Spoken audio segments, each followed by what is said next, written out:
ICC tournament মানেই ভারতের নামের পাশে ফেভারিট তকমা। কিন্তু ২০১৩ সালে চ্যাম্পিয়ন্স ট্রফি জয়ের পর আর কোনো আইসিসি টুর্নামেন্টের শিরোপা জয়ের স্বাদ পাননি তারা।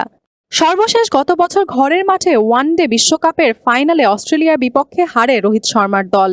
৬ মাস পর আজ আরেকটি বিশ্বকাপের মাঠে নামছে ভারত। এবার অবশ্য সংস্করণটা টি-20। আজ প্রথম ম্যাচে ভারতের প্রতিপক্ষ আয়ারল্যান্ড। শক্তিমত্তায় পিছিয়ে থাকলে আইসিসির টুর্নামেন্টে বড় দলকে চমকে দেওয়ার অভিজ্ঞতা আছে আইরিশদের। আয়ারল্যান্ড কয়েকদিন আগেই পাকিস্তানের বিপক্ষে সিরিজ খেলেছে। সিরিজ না জিতলেও প্রথম ম্যাচে পাকিস্তানের বিপক্ষে পাওয়া জয় তাদের এই ম্যাচে আত্মবিশ্বাস যোগাবে। এর আগে নেদারল্যান্ডস ও স্কটকেও হারিয়েছে আইরিশরা। ফলে সাম্প্রতিক সময়ে দরুন ছন্দেই আছে তারা। গত জানুয়ারিতে শেষবার আন্তর্জাতিক টি-20 খেলেছে ভারত। তবে এতে সমস্যা হওয়ার কথা নয়, কারণ দলটির সব খেলোয়াড়ই গত 2 মাস আইপিএল খেলেছেন। তবে এতে ক্রিকেটারদের ক্লান্তি পেয়ে বসলে ভুগতে হতে পারে ভারতকে। সব মিলিয়ে ভারতের এই দলে দুর্বলতার জায়গা কম। তবে বড় মঞ্চে পারফর্ম করতে হবে দলের শক্তিকে মর্যাদা দিতে গেলে। আয়ারল্যান্ডের জন্য ভরসার জায়গা হতে পারেন বাঁহাতি পেসার জশুয়া লিটন। আইপিএল খেলার অভিজ্ঞতায় ভারতীয় ব্যাটারদের বিপদে ফেলতে পারেন তিনি।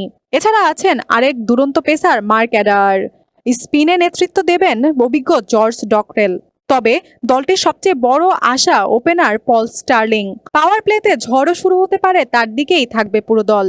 3 ফরম্যাট মিলিয়ে আইরিশদের হয়ে সবচেয়ে বেশি ছক্কা এসেছে তার ব্যাট থেকেই।